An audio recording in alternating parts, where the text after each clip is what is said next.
Boa noite. E aí, como é que vocês estão? Tudo bem? Espero que sim. Hoje eu trouxe aqui para vocês uma metodologia, né? Eu estando presente, para a gente estar mais próximos, fazer esse contato aí, olho no olho, né? Que é extremamente importante nesse momento tão difícil de afastamento, né? Desse convívio aí social.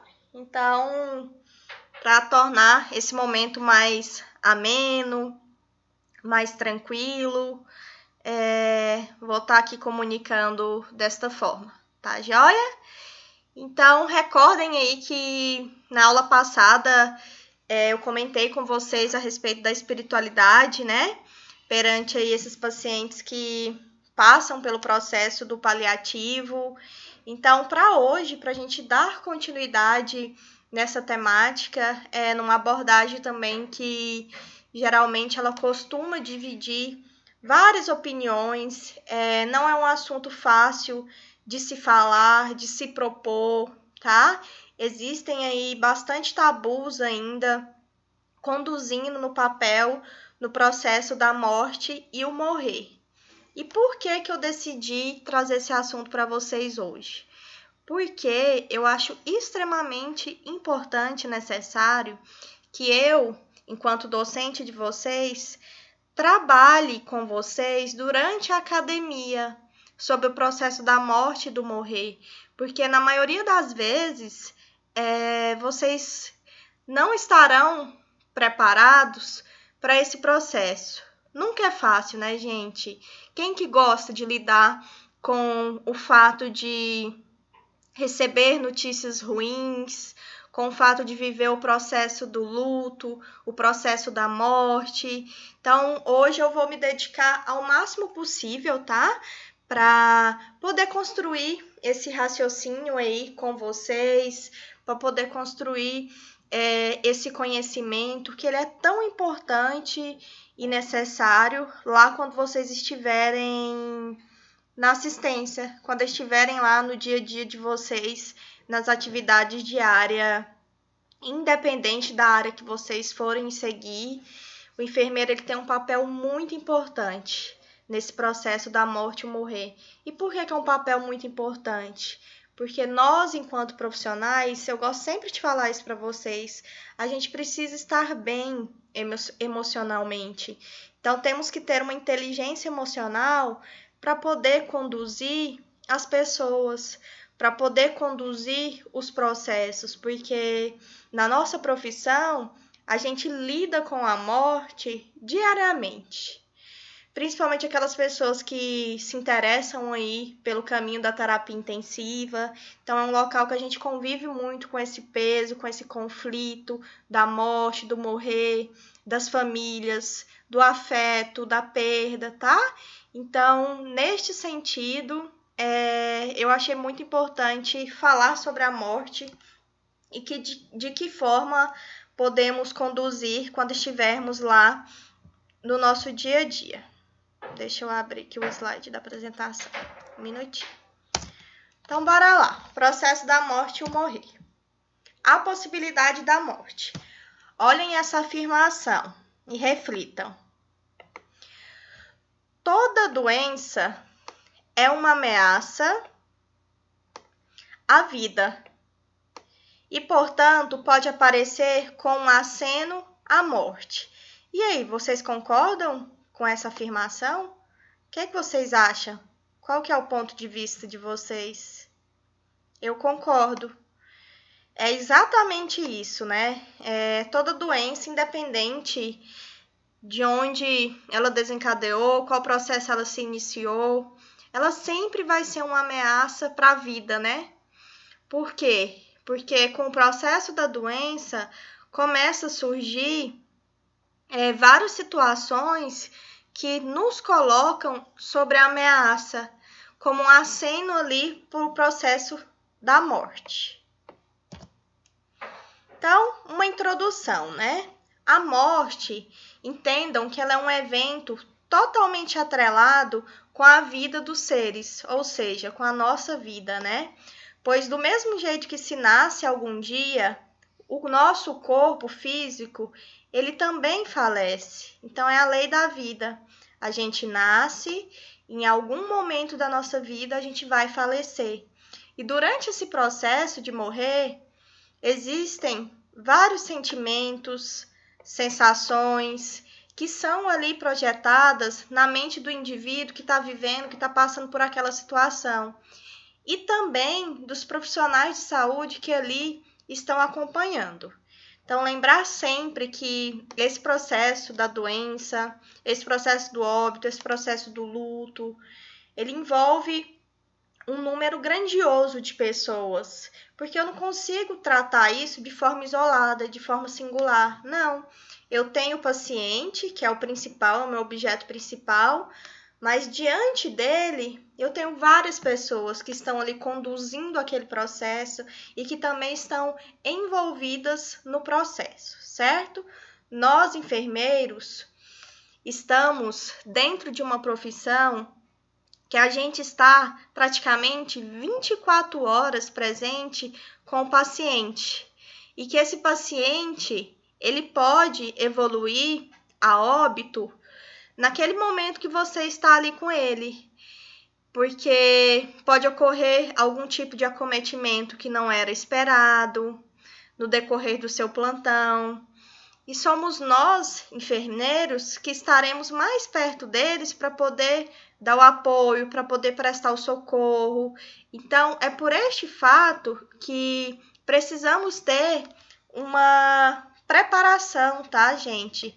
De forma aguçada durante o processo da formação acadêmica de vocês. Então, é aquilo que eu falei lá no início. É para agregar nessa formação acadêmica de vocês, falar sobre a morte, falar do processo do morrer. E aí eu trouxe para vocês. Quem vai responder aí para mim de casa? O que vocês entendem sobre a morte? O que é a morte? É isso mesmo. Peraí. Ouvi daqui. É exatamente.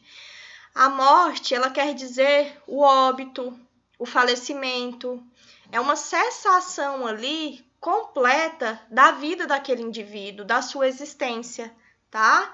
É o tempo que a pessoa já cumpriu aqui na Terra e vai viver em outro espaço, outro lugar, diferente desta aqui, dessa vida humana. Já para o Sol, a morte é um fenômeno natural e que hoje é muito discutida, né? Principalmente entre as religiões. Já para a estrela, a morte ela vem aí como um momento de transição. Eu acredito que depois tem um lugar especial guardado para cada um de nós. E você? O que você entende pela morte? O que você pensa quando a gente fala sobre a morte? Você consegue formar essa reflexão aí na mente? Para vocês verem, né? Aqui eu trouxe como lua, sol e estrela, só para vocês compreenderem que é um tema que ele divide as opiniões. Cada pessoa tem uma maneira de ver e encarar a morte totalmente diferente do outro, tá? Então, o morrer é o cessar de forma irreversível. Vocês concordam, né, comigo? Porque se alguém morreu, eu não consigo reverter aquela situação, infelizmente. Então, é o cessar de quê, professora? É o cessar da função de todos os nossos órgãos, dos nossos tecidos, das nossas células. É o cessar do fluxo dos fluidos do nosso corpo, incluindo aí o ar que a gente respira, o nosso sangue, o funcionamento dos nossos órgãos, né, de todos. Aqui eu trouxe os vitais, o coração, o pulmão, tá? De forma espontânea. É o cessar do funcionamento do nosso cérebro, incluindo aí o tronco encefálico, né, o tronco cerebral. O cessar do funcionamento completo do neocórtex, do nosso cérebro, o cessar da capacidade corporal da nossa consciência. Então, simplesmente acabou, cessou. Esse é o processo da morte. E antes ali, gente, meados do século XX, a morte ela vinha sendo determinada pela falta de respiração, pela falta do pulso e a falha em responder aos estímulos como a luz, a dor e o movimento. Atualmente, como tudo mudou, a medicina ela vem avançando aí cada vez mais, a tecnologia, né? A gente consegue manter os sinais vitais de forma artificial por longos períodos. Então, esse avanço da tecnologia, eles nos traz essa possibilidade de manter os sinais vitais ali de forma artificial por período longo.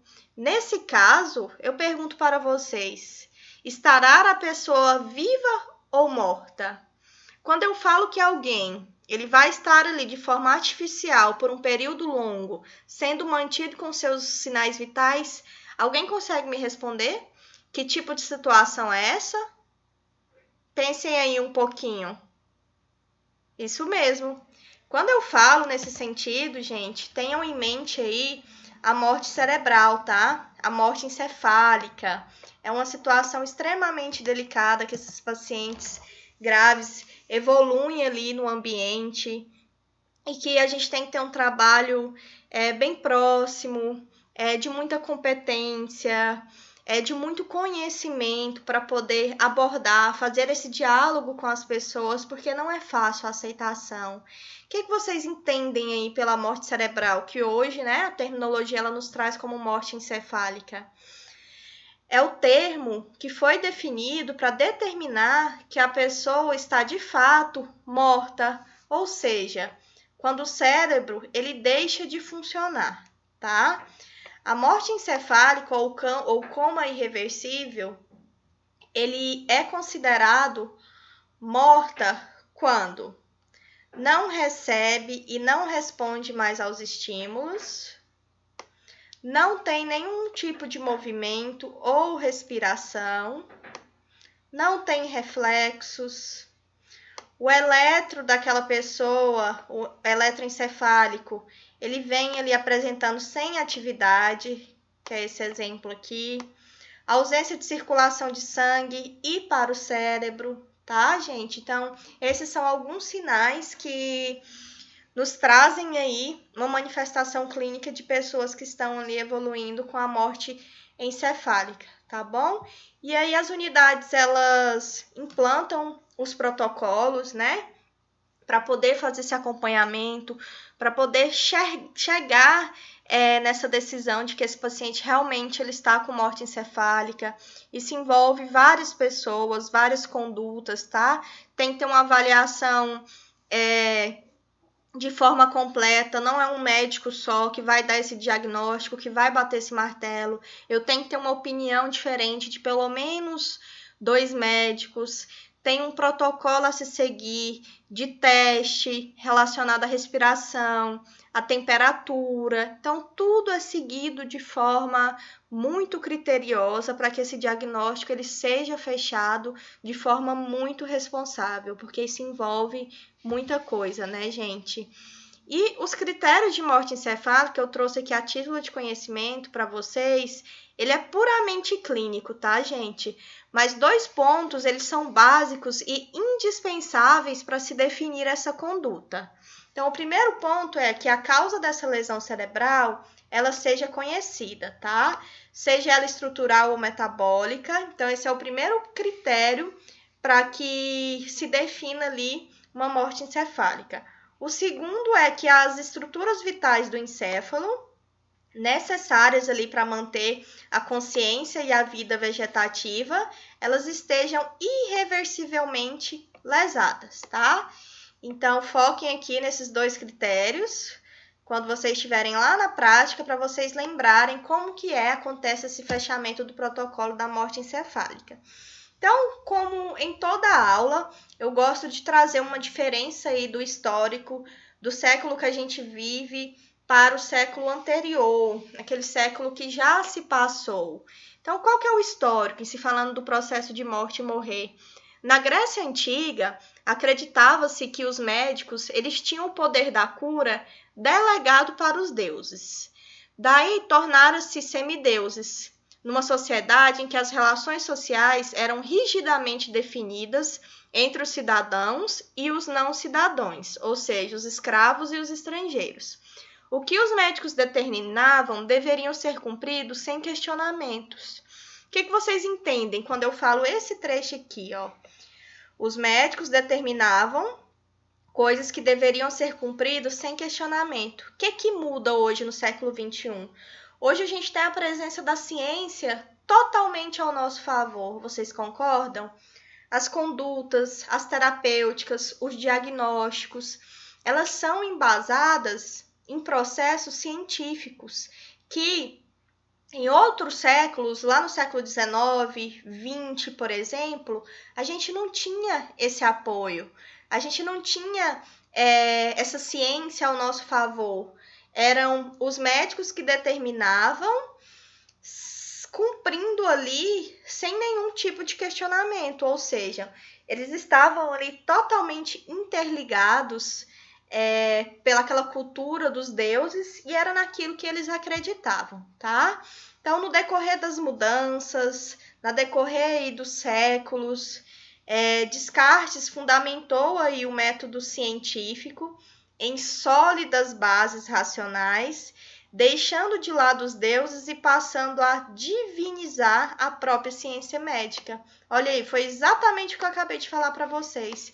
Então, nessa transição aí, deixando de lado essa política dos deuses, já temos ali uma visão do século XXI totalmente funcionando ali através da ciência médica, através do processo da tecnologia, porque ela passa a ser capaz de realizar ali qualquer coisa, prolongar a vida ali num leito de UTI, esse paciente acoplado ali numa ventilação mecânica, recebendo tipos de drogas, recebendo hemodiálise, que foi o assunto, né?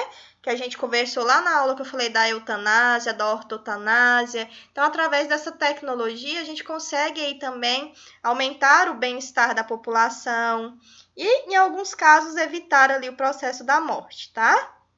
Aqui, o fim da vida, ele já passa a ser um acidente não admissível e todos os meios, gente, eles devem ser utilizados para pelo menos a gente conseguir retardar ali esse processo. Então, a morte no século XXI, que é o nosso século, que estamos vivendo atualmente, ela é vista aí como um tabu.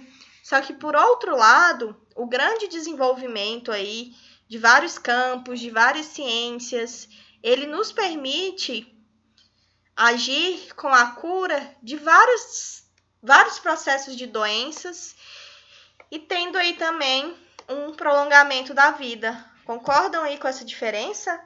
Desde aí os primórdios da civilização, que o nascimento e a morte ele despertavam no ser humano uma grande inquietação, uma grande curiosidade, e a morte, assim como a doença e o sofrimento, ela vem aí como parte integrante da condição da nossa vida humana.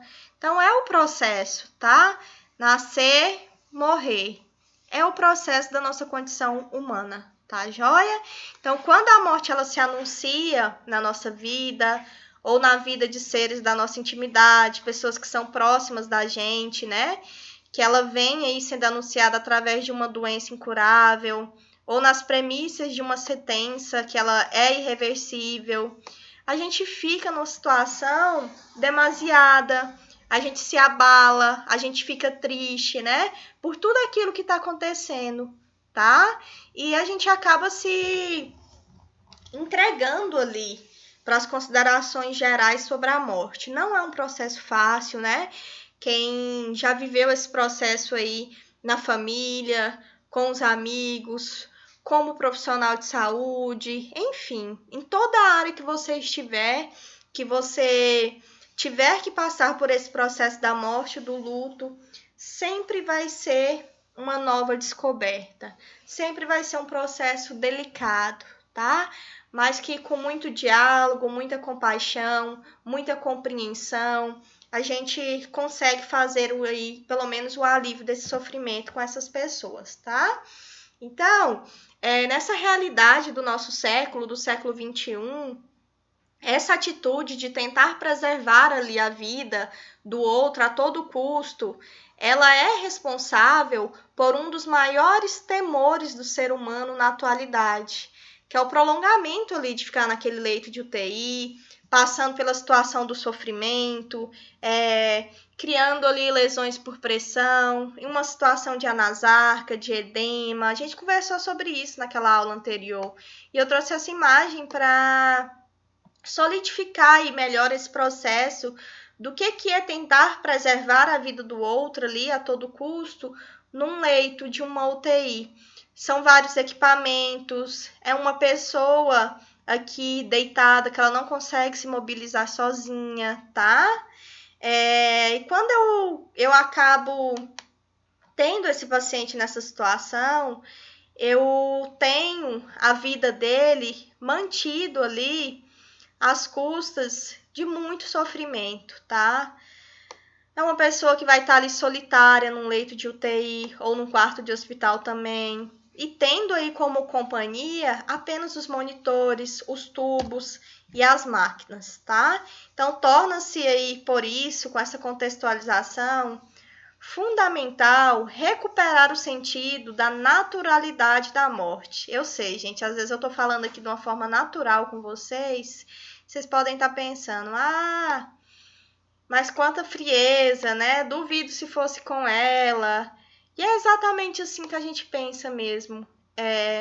Eu estou aqui hoje como um agente responsável por replicar o meu conhecimento a vocês. Mas eu também sou um ser humano. E passar pelo processo da morte com naturalidade não é algo fácil de se fazer, tá? Então, eu tô passando para vocês o que a teoria nos traz, tá? Mas o acontecer do dia a dia, ele é muito diferente do que a gente estuda e do que está escrito, tá bom? Então, só quem já viveu já sabe o que é passar por um processo desse da perda, né? Então, eu respeito bastante, eu me coloco no lugar.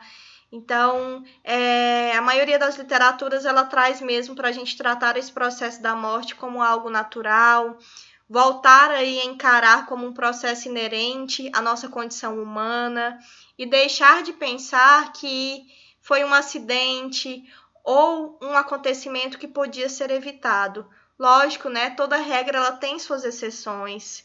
Então, na nossa área da saúde também, infelizmente, tem muita coisa que acontece aí por iatrogenia, muitas coisas que acontecem por eventos adversos, por uma medicação que foi administrada de forma incorreta, por um paciente que sofreu um evento adverso por queda do leito e acabou evoluindo com um TCE, que aquele TCE fez com que ele evoluísse para uma morte encefálica. Então, tem muitos processos que ocorrem que ele podia ser evitado, mas no processo natural da morte, o entendimento que tem que ter é que é um processo que ele é inerente à nossa condição humana e que ele vai acontecer, tá bom? Freud aí, né? Freud, uns falam Freud, outros falam Freud. Ele vem aí nos falar que a morte de um ente querido, ela nos revolta, né? Porque este ser que foi levado à morte, ao óbito, ele acaba levando ali uma grande parte da sua vida e é alguém que a gente amou, né? E na contemporaneidade vivemos uma exigência de imortalidade. A vida é assim, que nada mais é que um produto dos nossos desejos. É a nossa mente. Quem que não queria, né, ter a nossa mãezinha pro resto da nossa vida? Ninguém sabe do dia de amanhã. Por isso que a morte é um processo extremamente delicado de falar e de se aceitar, né? Então, a título de conhecimento, existem aí 3 tipos de morte, tá? A morte que ela ocorre de uma forma psicológica, a morte social e a morte legal. O que é, professora? A morte psicológica, entendam que é quando a mente da pessoa ela deixa de funcionar, tá? Já a morte social é quando as outras pessoas agem como se o sujeito não existisse. Então, aquela pessoa que já está ali, ó, há muito tempo acamada num leito, seja em casa ou seja em uma UTI, e as pessoas começam a tratar aquela pessoa de forma indiferente, como se ela realmente não existisse naquele ambiente que ela está aplicada. E já a morte legal é o tipo de morte que, quando a pessoa é dada como morta por uma autoridade judicial, depois do seu desaparecimento, por um determinado período de tempo. Então, esse aqui é o tipo de morte legal, tá? São aquelas pessoas que desaparecem, tem um tempo estipulado ali pela justiça, né? Dos processos, do protocolo, e que depois de algum tempo, se essa pessoa ela não aparece, ela é dada como morta, tá? Lógico que tô em todo um protocolo, né? Igual eu tô falando para vocês aqui, eu tô trazendo de maneira bem simples e objetiva só para vocês entenderem essa diferença. E os pensamentos de morte? Eles são mais frequentes durante a terceira idade, tá? É o que a literatura nos traz. Os pensamentos, eles vêm aí com algumas características, sendo elas: pensamento de negação, pensamento de ansiedade e pensamento também de aceitação. Quem convive aí, né, com pessoas mais idosas que estão passando por um processo aí de doença, talvez seja terminal, talvez até entenda isso aqui que eu tô colocando para vocês. Então, esse tipo de pensamento de negação é quando os pensamentos de morte, eles são evitados. É aquela pessoa que ela não aceita o processo, ela se recusa ali a pensar na morte. Ou ela tem apresentado algum tipo de comportamento desafiador perante a morte, tá? Já as pessoas que apresentam características de ansiedade são aquelas que já pensam na morte. Elas não se recusam em pensar, é ao contrário da negação. Elas já pensam ali na morte, e essa característica ela vai depender muito da idade, do gênero, do bem-estar, do tipo de crença religiosa que essa pessoa segue, tá? E outra característica também desse pensamento é a aceitação. A aceitação é quando ultrapassa ali a ansiedade perante a morte e os medos a ela associados à aceitação surgem ali como uma melhor resposta, ou seja, eu já estou aceitando aquela condição humana que eu estou passando, tá? Então, pensar sobre a morte de forma realista, isso nos ajuda ali a reduzir a ansiedade, o medo e a desenvolver uma melhor percepção sobre o significado da nossa vida, tá joia? Quando é que a pessoa muda de alguém que está a viver para alguém que está a morrer? Complexa, né, essa pergunta. Quando é... Vou voltar aqui para ver se vocês pegaram. Quando é que a pessoa muda de alguém que está a viver para alguém que está a morrer? E aí? O que vocês acham? O modelo biomédico, ele considera que a pessoa está a morrer quando ela é diagnosticada como uma doença terminal ou quando já não há nada a fazer para salvar a sua vida, tá? E já do ponto de vista psicossocial, a percepção de estar a morrer, ela depende de que forma essa informação foi passada, essa informação foi elaborada, a aceitação pelo paciente, pela equipe médica e também pelos seus familiares. Então, tem essa diferença aí, tá? Entre o modelo biomédico para o ponto de vista psicossocial. Então, quando que a gente consegue identificar que um paciente ele está próximo de morrer? A equipe clínica, ela muda totalmente o foco da atenção ao paciente de tratamento da doença para os cuidados paliativos, tá? Ou para manter o doente o mais confortável possível. O que isso quer dizer? Então, quando o médico ele identifica ali que aquele paciente ele está próximo de chegar nesse processo da morte, do óbito, ele fala, opa, já tenho que mudar a minha terapêutica. Vamos mudar o planejamento desse paciente? Então, é justamente nesse caminho do cuidado paliativo que ele vai seguir, tá? E se falando de morte também, é importante que vocês saibam as características do trajeto da morte, isso existe, isso acontece, tá? Nós temos aí como exemplo o tipo de trajeto prolongado, o tipo de trajeto rápido esperado e o trajeto rápido inesperado. O próprio título ele já nos define aí, né, o que vai acontecer. Em se tratando de morte, o trajeto prolongado é aquele que ocorre quando a pessoa passa ali por um período de doença prolongado, tá? Um período que ele ocorre também com uma frequência considerável e que é um processo degenerativo, ou seja, são os pacientes que já passaram ali por uma morte social e que estão só aguardando mesmo esse período da morte. Como exemplo, eu posso trazer para vocês os pacientes que sofrem de ELA, que é a esclerose lateral amiotrófica. Infelizmente, é um tipo de doença degenerativa, não sei se todos conhecem, e é um trajeto extremamente prolongado que esses pacientes eles passam. Então, eles ficam ali submetidos ao tratamento paliativo, acoplados à ventilação mecânica via traqueostomia, aceitando a dieta via GTT, que é a gastrostomia.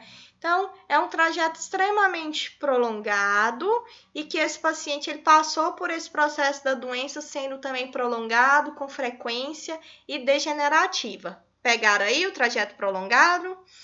E o trajeto rápido esperado, professora? Já quando eu falo do rápido esperado, é aquela pessoa que ela está passando por uma situação de perigo iminente. E a diferença entre a vida e a morte é uma questão de segundos ou minuto. Exemplo, um IAM que foi fulminante, um acidente, uma exposição a procedimentos médicos de risco, pessoas que estão ali sob cuidados intensivos, tá? Estados críticos ali como falência renal. Então, o trajeto rápido esperado é justamente aquele paciente que ele está em extrema gravidade e que toda a equipe, toda a família já tem a consciência que aquilo vai evoluir de forma rápida e que já era esperado que isso acontecesse. Tá joia? Pegaram aí? Ok, então vamos para o próximo. E o trajeto rápido inesperado, vocês já sacaram aí, né? Lógico, se vocês já pegaram o que é o esperado, o inesperado é uma condição que a pessoa não esperava que fosse acontecer, ou seja, uma pessoa que está ali estável e que de repente, de forma repentina, entre um estado crítico de risco à vida. Então, é algo que acontece ali que não estava planejado, é uma pessoa saudável e que de repente ela evoluiu com algum processo que trouxe esse trajeto rápido e inesperado da morte. Joinha? E o que tem a ver aí esse processo da morte com as relações sociais? A morte, gente, nunca se esqueçam que ela também é um processo social, tá? Tendo em conta aí nós pessoas, nós seres humanos, que estamos aí totalmente envolvidos e envolvidos de forma emocional, tá joia? Então, espera-se que na fase terminal, a família, os amigos ofereçam apoio emocional, mas nem sempre isso acontece, nem sempre isso é o caso, tá? Então, o estresse, a sobrecarga emocional que implicam aí apoiar um paciente terminal podem reduzir a interação social. Às vezes a gente está num ritmo tão frenético, tão automático, porque essa é a nossa vida. Nós somos enfermeiros, a maioria trabalha em 1, 2, 3 empregos até. Então a rotina se torna automática. Então, muitas das vezes a gente não tem aquele tempo para trabalhar aquele lado emocional com as famílias, para dar aquele apoio, tá? O receio do paciente em causar tristeza, se tornar um fardo para a família, leva-o a evitar o contato. Então, o paciente que ele já vem num estágio ali de dependência, geralmente eles se comportam dessa maneira, eles acham que tudo eles estão incomodando, que ele já é um fardo muito grande para a família. Então, essa é a relação social também com a morte. O receio por parte da família em demonstrar o seu luto antecipado e outras emoções também dificulta a interação. Sempre tem aquelas pessoas da família que têm plena consciência, né? Que às vezes tem uma visão maior de tudo que está acontecendo e já tem ciência que algo de ruim já está próximo a acontecer. Então, para não demonstrar isso, elas acabam se afastando, falando menos. Os amigos também costumam ter uma dificuldade em saber sobre o que está acontecendo e conversar com esse paciente. A transparência, né? Não é fácil. Então, para a gente complementar aqui em relação ao paciente terminal, que é o que importa para a gente aqui, se falando de cuidados paliativos, ele é aquele que se encontra ali além da possibilidade. A gente fala muito, né, de possibilidade em cuidados paliativos. Possibilidade de uma terapêutica que seja curativa e que necessite ali de um tratamento paliativo visando o alívio de inúmeros sintomas que atormentam aquele doente, sempre levando ali em consideração a melhoria da sua qualidade de vida de uma maneira global, né, gente? Quando eu falo de maneira global, o que vocês têm que entender? Que não é somente a parte biológica daquele paciente, a parte orgânica, mas também a sua esfera social, a sua esfera psicológica, a sua esfera espiritual. Isso também é importante. E é a definição de saúde, né? Hoje a saúde ela não é definida apenas como ausência de doença. Eu tenho que ter um envolvimento dessa esfera espiritual, social, psicológica. Por isso que isso é importante, tá? Então, 3 fases aqui do paciente terminal e a morte, tá? A primeira fase é aquela fase do início ali dos sintomas até o diagnóstico. A segunda fase já é do diagnóstico até o estágio terminal, que é o período ali que você está tratando e que você está pesquisando para buscar a cura. E a fase 3 é a fase que o tratamento ativo ele diminui, ou seja, a ênfase ali já nessa fase 3, ela não está mais na cura, porque a cura não existe. Ela já está ali na busca pelo alívio de sintomas e nos cuidados pessoais. Ou seja, nesse estágio 3, eu já estou falando totalmente do paliativismo, que é dar esse conforto, dar essa qualidade de vida, buscar o alívio de sintomas dessa pessoa que já se encontra nessa fase 3. E para o homem, uma criatura incapaz de aceitar a sua própria finitude, ou seja, o seu fim, não é fácil lidar com o prognóstico de morte. No fundo, gente, o grande medo ali da morte é o medo do desconhecido. Eu não sei, a morte é um desconhecido para mim. Alguém de vocês aí já morreu e já voltou? Não, né, gente? Então é justamente por isso que nós, seres humanos, na maioria das vezes, a gente tem um grande medo da morte, porque a morte é um processo totalmente desconhecido. Eu, pelo menos, nunca conheci alguém que morreu e voltou para me contar como é que foi lá. Então, isso implica bastante, tá? Então, qual que é a experiência da perda, né? Em se tratando da morte desse processo aí da ausência. A experiência da perda, ela vem ali como um dos eventos mais estressantes que a gente possa viver. Porque todos nós, gente, a gente tem uma tendência a criar vínculos, a estabelecer laços afetivos com outras pessoas. A gente cria rotina, a gente dá amor, dá atenção, dá carinho, tá? Então, a experiência da perda, ela não é algo que costuma acontecer de forma tranquila inicialmente, justamente por essa tendência que a gente tem de criar os laços, tá? Então, inicialmente, ali a gente se apega muito à nossa mãe, e isso acontece devido à necessidade que temos de imaginar ali que ela é a nossa proteção, que ela é a nossa segurança. Quando o objeto de apego ele tá ausente, gente, ou que a gente começa a passar pela ameaça aí de que a gente vai perder, a gente começa a passar aí por emoções fortes de reação emocional e a gente se sente perdida. Justamente é essa a experiência da perda. E às vezes eu não preciso nem perder para vivenciar essa experiência desse medo, desse apego. São justamente essas famílias que estão acompanhando essas pessoas que estão nesse processo da finitude da vida, tá? Qual que é a diferença aí quando eu falo de apego versus o desapego? Quais são as principais características? O apego ele vem definido ali como um instinto de formar laços, de criar vínculos de relação com outros objetos, como figuras primárias de apego. O homem, gente, ele estabelece ali diversas formas de apego, quer do ponto de vista material, pessoas que são apegadas aí em seus bens, situações de finança, são apegadas no emocional, com alguns hábitos dentro de casa, com as relações afetivas. O apego social também, ele é importante, com as funções, os status, e isso tudo pode significar aí uma resistência no que diz respeito à mudança de paradigmas. Então, por isso que é difícil, gente, a gente passar pelo processo do apego e logo em seguida passar pelo processo do desapego.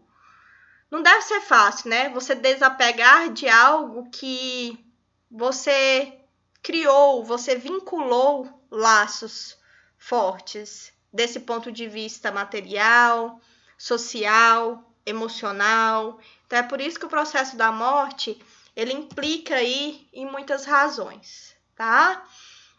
Esse slide aqui, eu quero que vocês levem para a vida de vocês, tá? Para a vida profissional.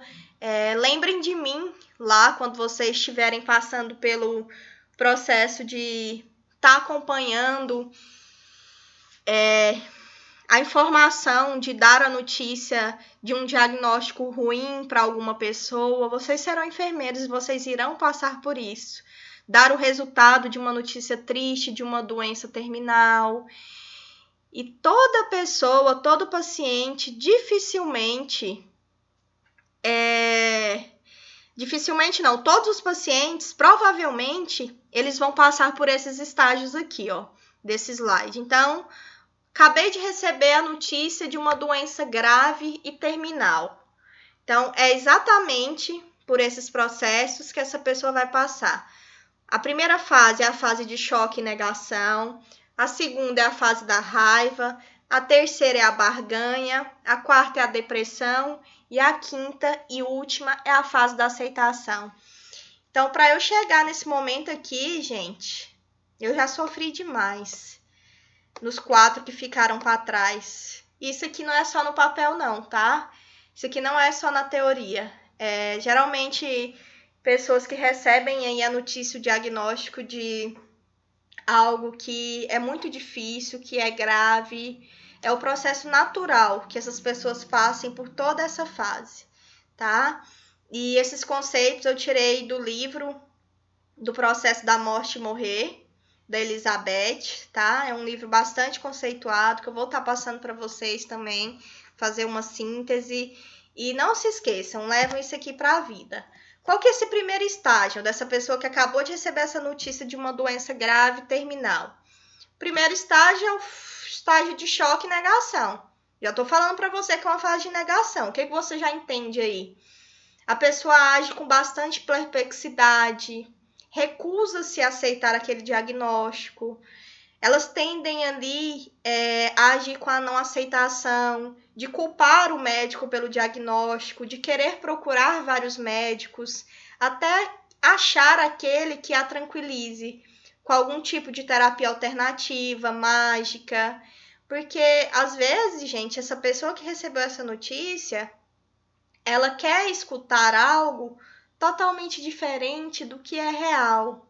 Só que, infelizmente, não é o que nós, enquanto profissionais da saúde, devemos passar para ela. A gente não deve trabalhar na enganação, não deve trabalhar na mentira. Lembra que eu já falei para vocês que custe o que custar, doa o que doer, a gente tem que trabalhar com a transparência, a gente tem que falar a verdade, só que com afeto, com compaixão. Mesmo sendo a pior notícia da vida daquela pessoa, a gente, enquanto profissional, a gente tem que saber lidar e passar por esse momento, tá? De ser esse apoio, de ser esse conselho para aquela pessoa naquele momento tão difícil.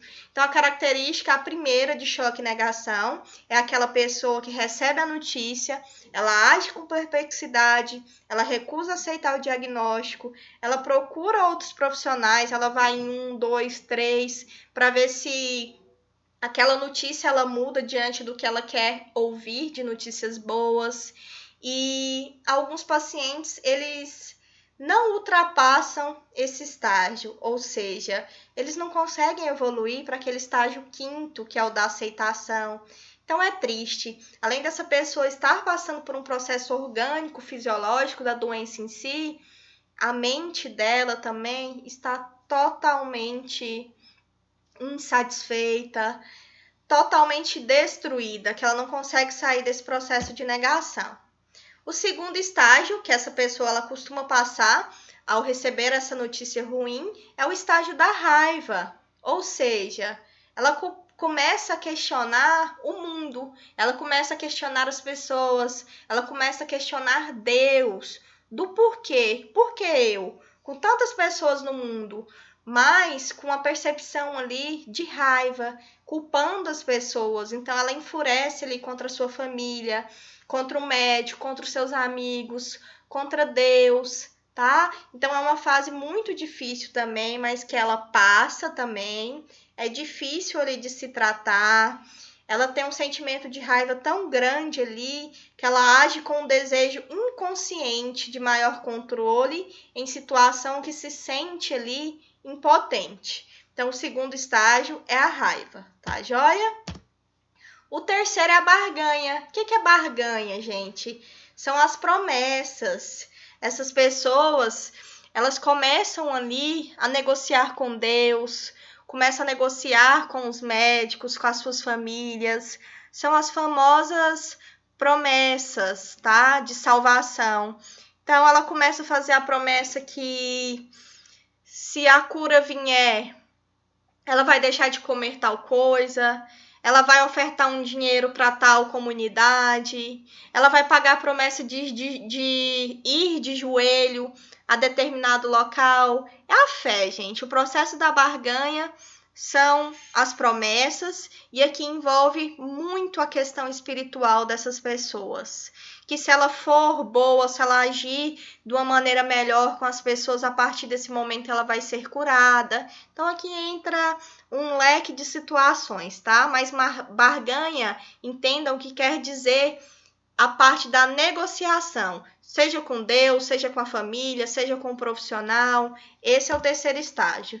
E o quarto estágio, infelizmente, é um estágio da entrega para a doença, no sentido da tristeza, no sentido da ansiedade, da depressão, tá? Diferenciar ali entre tristeza normal, pela perda e depressão, com ideação suicida. Age ali com o humor mais deprimido. Elas tendem a ter ali períodos de insônia, de inapetência, um retardo psicomotor. Ou seja, o doente nessa fase aqui, quarta, ele está totalmente agindo com uma desesperança, tá? E essa depressão, não esqueça que ela deve ser ali, gente, ativamente tratada, tá? Então, vocês aí, enquanto profissionais, deem valor na hora da consulta de vocês, na hora de traçar esse plano terapêutico para essa pessoa que está acometida ali com essa notícia ruim. Não é porque ela está numa doença terminal que ela deve ser esquecida. Esse processo da depressão, ele deve ser tratado ali vinculado com o diagnóstico principal, tá bem? Porque se eu não tiver uma pessoa ali com tudo que ela está passando, ela ainda não for tratada de mais essa manifestação que é a depressão, acabou a vida, tá? Então tem esse olhar aí de sensibilidade, esse olhar clínico, de entender o que essa pessoa está sentindo, o que ela está passando, para você poder contribuir com essa amenização aí da qualidade de vida dela. E a quinta e última fase, que ele sofreu muito para chegar até ela, é a fase da aceitação, né, gente? Então, aceitar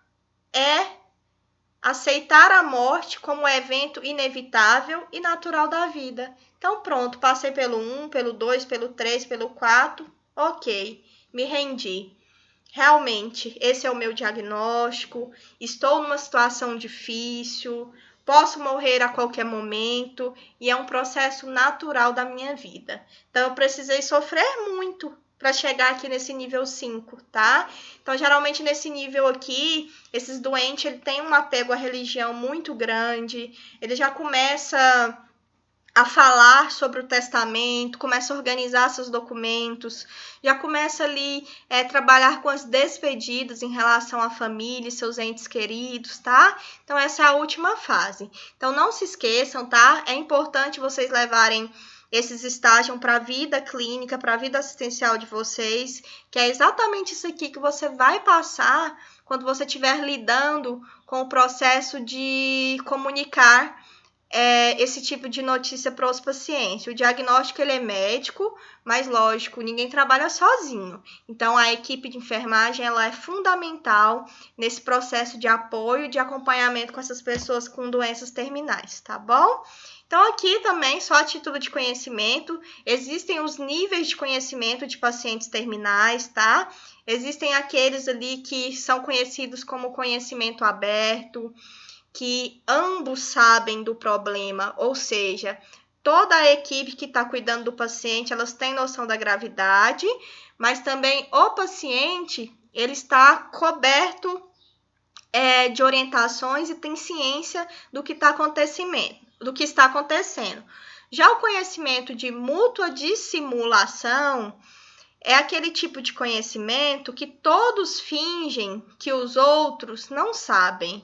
Então, eu estou fingindo que o fulano não sabe da doença terminal, mas no fundo ele sabe, ele tem ciência. O conhecimento suspeito é quando o paciente ele desconfia, ou seja, todo mundo sabe, menos ele. Ele desconfia. Então, esse é o conhecimento suspeito. E já o conhecimento restrito é literalmente quando todo mundo sabe, menos o paciente. E vocês acham que esse método aí, ele é correto? Diante de tudo que eu já comentei com vocês, da questão da transparência, da honestidade, lógico que cada caso ele deve ser avaliado, né? Mas na maioria das vezes, esse conhecimento restrito, ele não é legal de se aplicar, tá?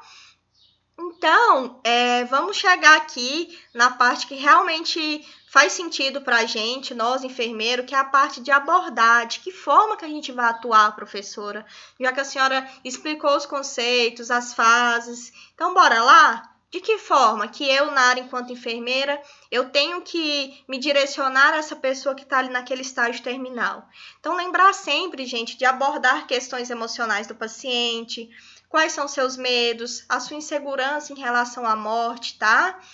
Agir ali com honestidade, sem desesperança, por mais que a gente sabe que é um processo complicado e que aquele dia vai chegar, a gente tem que agir com positividade, nós enquanto profissionais, para poder colocar esses pacientes para cima, tá?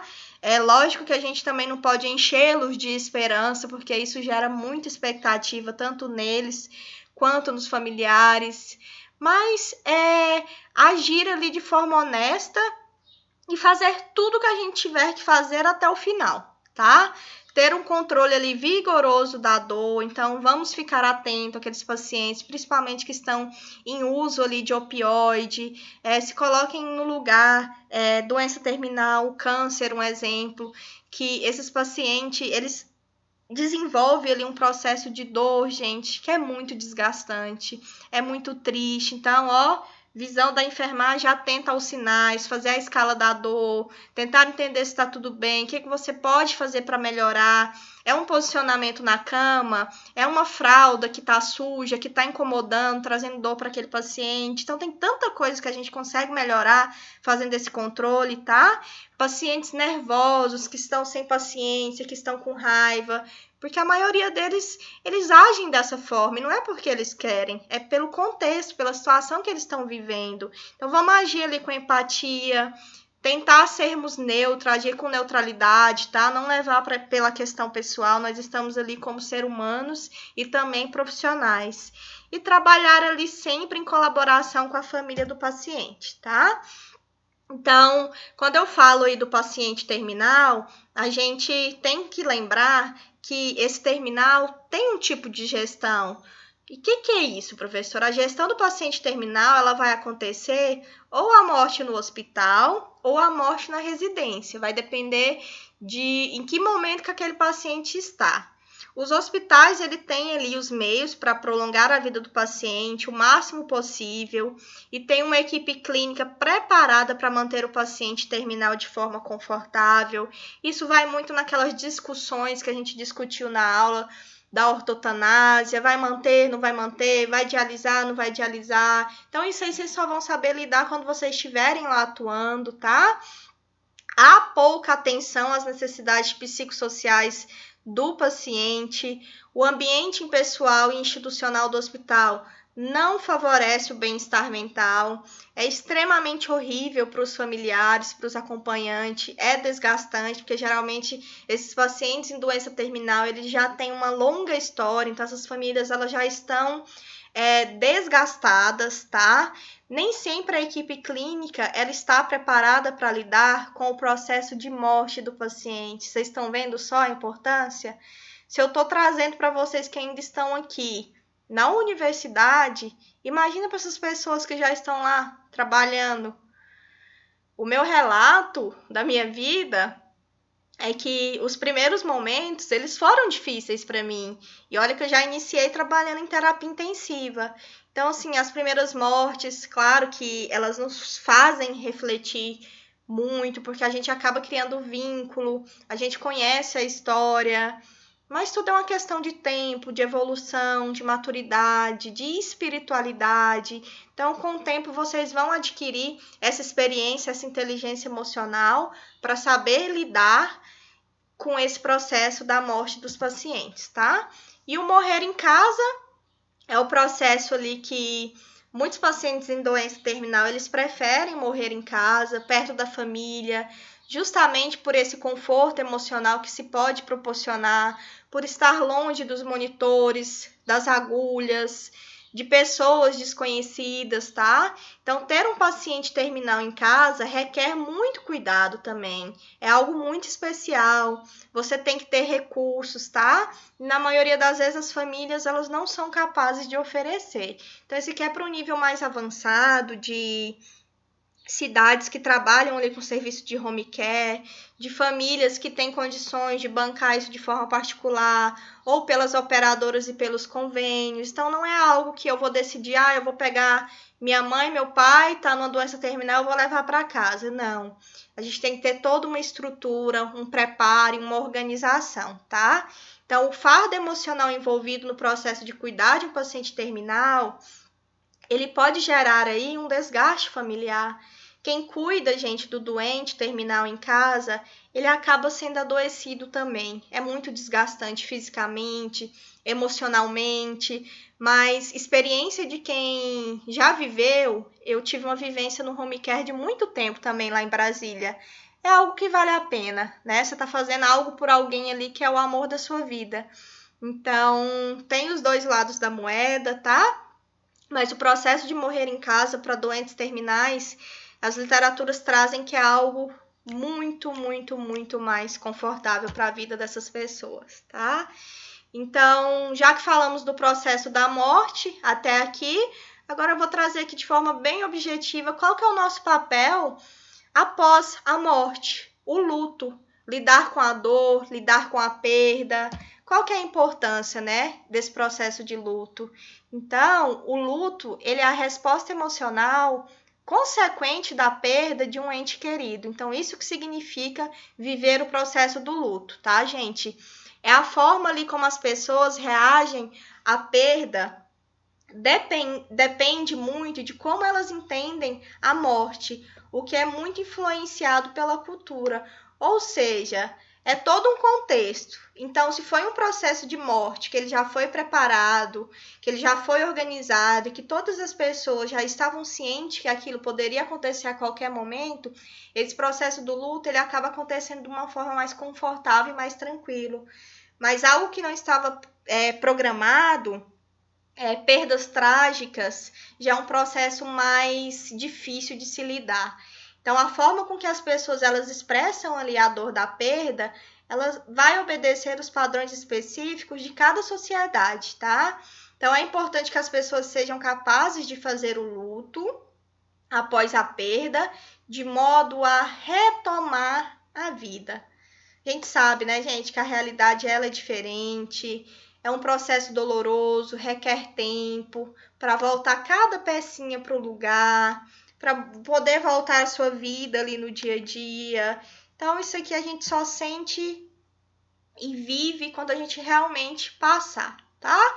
Então, o que é importante eu passar para vocês nesse processo de luto? Pode surgir alguns sintomas que a gente tem que estar atenta aí por essas pessoas que estão passando, que são esses: sensação de sufoco, dificuldade respiratória, dor de estômago, sensação de fraqueza, insônia. E concordam comigo que esses sintomas aqui, eles nos trazem sintomas de ansiedade, de depressão, tá? Então não é fácil também passar pelo processo da doença, acompanhar a doença terminal daquele ente querido que se foi e após a perda ainda ter que passar pelo processo do luto, tá? E nós vamos agir de que maneira? Quando falar da morte? Levantei esse questionamento aí para vocês. Então, gente, identificou que algo ali vai caminhar para um processo da morte? Vamos começar a falar aos poucos, com maturidade, com delicadeza, com respeito, tá? Então, nós profissionais devemos iniciar a intervenção de falar da morte desde o início, não só na fase terminal, tá? Então, falar da morte ali com as pessoas certas, com a família. Lógico, vocês não vão estar sozinhos. Quando eu falo enfermeira, que eu tô falando de enfermeiro para enfermeiro, eu e vocês. Mas todo esse processo aqui, ele vai ter o apoio psicológico do psicólogo, o apoio médico, o físio, enfim, toda a equipe envolvida. E quais são as características para vocês tomarem essa intervenção? Então, acompanhar a pessoa e sua família, demonstrando sempre a disponibilidade, a abertura. Lembrem do vínculo de confiança que eu tenho falado para vocês que ele é importante. Validar os esforços de todas as pessoas envolvidas, tá?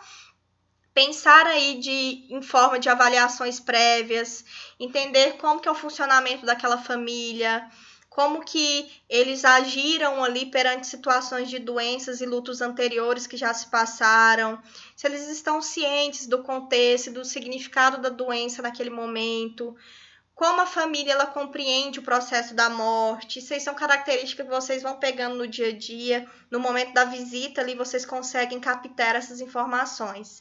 Então, como estratégia, tá? Importante, lembrem, avaliar as necessidades, detectar sinais de sofrimento, encontrar respostas para as necessidades e os sinais do sofrimento, promover a comunicação, criar um vínculo de confiança, ajudar a família a tratar o doente como uma pessoa viva e como se ela não estivesse morrida. É aquilo que eu sempre venho falando para vocês, batendo na tecla.